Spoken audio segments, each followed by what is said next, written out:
അസ്സലാമു അലൈക്കും. ഇന്ന് പരിശുദ്ധ ഖുർആനിലെ 17-ാമത്തെ അധ്യായമായ സൂറത്ത് ഇസ്രായിനെ കുറിച്ചാണ് പറയുവാൻ ഉദ്ദേശിക്കുന്നത്.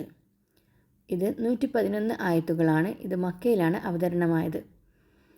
ഇസ്ലാമിക വിശ്വാസപ്രകാരം മുഹമ്മദ് നബി സല്ലല്ലാഹു അലൈഹി വസല്ലമ നടത്തിയ ഒരു രാത്രി യാത്രയാണ് ഇസ്രാവും മിഅ്റാജും. മുഹമ്മദ് നബി മക്കയിൽ ഉണ്ടായിരിക്കുമ്പോഴാണ് ഈ സംഭവം ഉണ്ടായത്.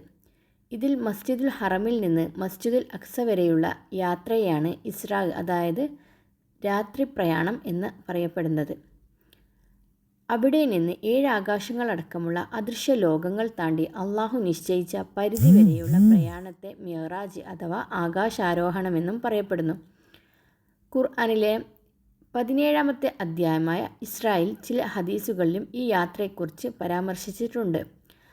റജബ് മാസത്തിലെ ഒരു രാത്രിയിൽ ജിബ്രീൽ എന്ന മാലാഖ മുഹമ്മദ് നബി സല്ലല്ലാഹു അലൈഹി വസല്ലമയെ മക്കയിലെ മസ്ജിദുൽ ഹറമിൽ നിന്നും ഫലസ്തീനിലെ മസ്ജിദുൽ അഖ്സയിലേക്ക് ബുറാഖ് എന്ന വാഹനത്തിൽ കൂട്ടിക്കൊണ്ടുപോയി.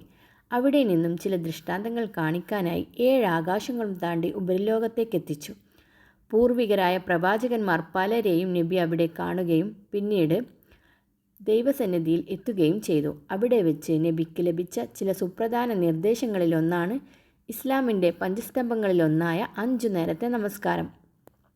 അൽ ഇസ്രാ വൽ മിഅ്റാജ് എന്നറിയപ്പെടുന്ന ഈ യാത്രയിൽ നബി ഉടലോടെ ആകാശത്ത് പോയി ദൈവസാമീപ്യം അനുഭവിച്ച് തിരിച്ചെത്തിയെന്നും അതല്ല യാത്ര ഒരു ആത്മീയ അനുഭവം ആയിരുന്നു എന്നും 2 പക്ഷവുമുണ്ട്. അപ്പോൾ ഈ നിശാപ്രയാണത്തിൽ ആകാശാരോഹണത്തിൻ്റെ 2-ാം ഘട്ടമാണ് മിഅ്റാജ്. ഏണി എന്നാണ് ഇതിൻ്റെ വാക്കർത്ഥം. അഖ്സ പള്ളിയിൽ നിന്നുമാണ് ആരോഹണം ആരംഭിക്കുന്നത്. ബുറാക്കിന്മേൽ 7-ാം ആകാശത്തേക്ക് എത്തുന്ന മുഹമ്മദ് നബി സല്ലല്ലാഹു അലൈഹി വസല്ലമ സ്വർഗ്ഗദർശനം നടത്തുന്നു. മുൻ പ്രവാചകന്മാരോട് സംഭാഷണം നടത്തുകയും ചെയ്തിരുന്നു.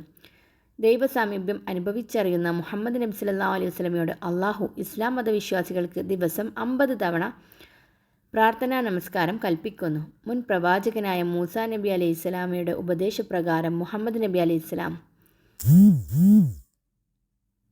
ഈ ആരാധനാക്രമത്തിൽ ഇളവ് വരുത്തുവാൻ അപേക്ഷിക്കുന്നു. ക്രമേണ ആ 50 വക്തിലുള്ള നമസ്കാരം 5 വക്തായി ചുരുക്കി നമ്മളിലേക്ക് നിയോഗിച്ച പ്രവാചകനാണ് മുഹമ്മദ് മുസ്തഫ സല്ലല്ലാഹു അലൈഹി വസല്ലമ.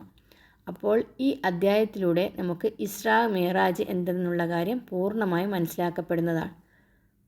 ഇനി ഈ യാത്രയെക്കുറിച്ച് പറയുകയാണെങ്കിൽ ഈ യാത്രയുടെ രൂപത്തെക്കുറിച്ചും ഇത് സ്വപ്നലോകത്ത് നടന്നതോ അതോ ശാരീരികമായി തന്നെയാണോ പ്രയാണം ചെയ്തത് എന്ന ചോദ്യങ്ങളുടെ മറുപടി ഖുർആനിൻ്റെ പദങ്ങൾ തന്നെ സ്വയം നൽകുന്നുണ്ടെന്ന് പണ്ഡിതന്മാർ പോലും വിശദീകരിക്കുന്നു.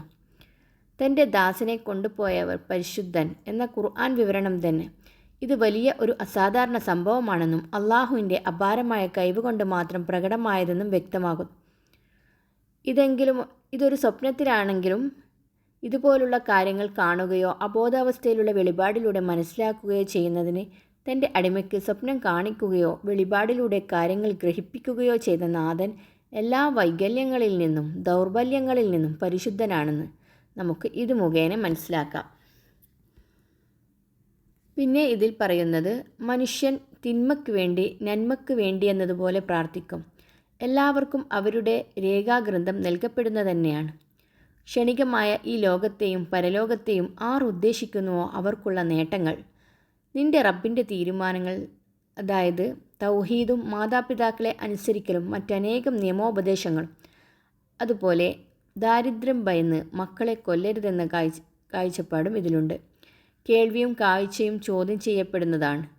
7 ആകാശങ്ങളും ഭൂമിയും എല്ലാ വസ്തുവും അള്ളാഹുവിന് സ്തോത്ര കീർത്തനം ചെയ്യുന്നു. അവർ പറയുന്നു, നാം എല്ലും തുരുമ്പുമായതിനു ശേഷം എഴുന്നേൽപ്പിക്കപ്പെടുമോ എന്ന്. അതുപോലെ ആരാധ്യരായ വസ്തുക്കളെല്ലാം അള്ളാഹുവിലേക്ക് സമീപമാർഗം തേടുന്നു. പുതിയ ദൃഷ്ടാന്തങ്ങൾ അയക്കുവാനുള്ള തടസ്സം. അതുപോലെ മലക്കുകളോട് ആദം അലൈഹിസ്സലാമിന് സുജൂദ് ചെയ്യുവാൻ കൽപ്പിച്ച കഥ. അള്ളാഹുവിൻ്റെ അടിയാന്മാരിൽ പിശാചിന് പ്രവേശനമില്ല.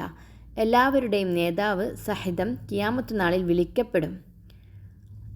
അതായത് ഓരോ സമുദായത്തിലും ഓരോരോ നബിമാരെ അള്ളാഹു നിയോഗിക്കപ്പെട്ടിട്ടുണ്ട്. ആ നബിമാരെയൊക്കെ അവരവരെ സമുദായത്തെ വിളിക്കുമ്പോൾ വിളിക്കപ്പെടുന്നതാണ് എന്നാണ് പറയപ്പെടുന്നത്. സൂര്യൻ തിരിയുമ്പോൾ മുതൽ ഇരുട്ടുന്നത് വരെയും തഹജ്ജുദും മറ്റു നമസ്കാരവും നിർവഹിക്കുക. ബാങ്ക് കേട്ടാലുള്ള പ്രാർത്ഥന, സ്തുതിക്കപ്പെടുന്നതായ സ്ഥാനം, മനുഷ്യൻ്റെ പ്രതീക്ഷാക്കുറവും ക്ഷേമക്കേടും. അതുപോലെ മൂസാ നബി അലൈഹി സ്വലാമക്ക് നൽകിയ 9 ദൃഷ്ടാന്തങ്ങൾ. ഖുർആൻ വേഗം ഇറങ്ങാത്തതിൻ്റെ കാരണം, അള്ളാഹു എന്നോ റഹ്മാൻ എന്നോ മറ്റോ അള്ളാഹുവിനെ വിളിക്കാം. പ്രാർത്ഥന വളരെ ഉച്ചത്തിലോ വളരെ പതുക്കെയോ ആവരുത്. അള്ളാഹുവിന് മക്കളില്ല, പങ്കാളിയുമില്ല, ബന്ധവുമില്ല. ഇതൊക്കെയാണ് ഈ ഇസ്രാ എന്ന സൂറത്തിൽ ഉൾക്കൊള്ളുന്ന കാര്യങ്ങൾ.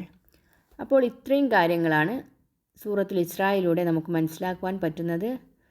അള്ളാഹു സുബ്ഹാനഹു വതആല നമുക്കെല്ലാവർക്കും ഖുർആൻ പഠിക്കാനും പഠിപ്പിക്കുവാനുമുള്ള തൗഫീക്ക് നൽകി അനുഗ്രഹിക്കുമാറാവട്ടെ. അതുപോലെ ഞങ്ങളെല്ലാവരെയും അള്ളാഹു സജ്ജനങ്ങളുടെ കൂട്ടത്തിൽ ഉൾപ്പെടുത്തി അനുഗ്രഹിക്കുകയും ചെയ്യുമാറാവട്ടെ. ആമീൻ. വആഖിർ ദഅവാനാ അൽഹംദുലില്ലാഹി റബ്ബിൽ ആലമീൻ. അസ്സലാമു അലൈക്കും വറഹ്മത്തുള്ളാഹി വബറകാതുഹു.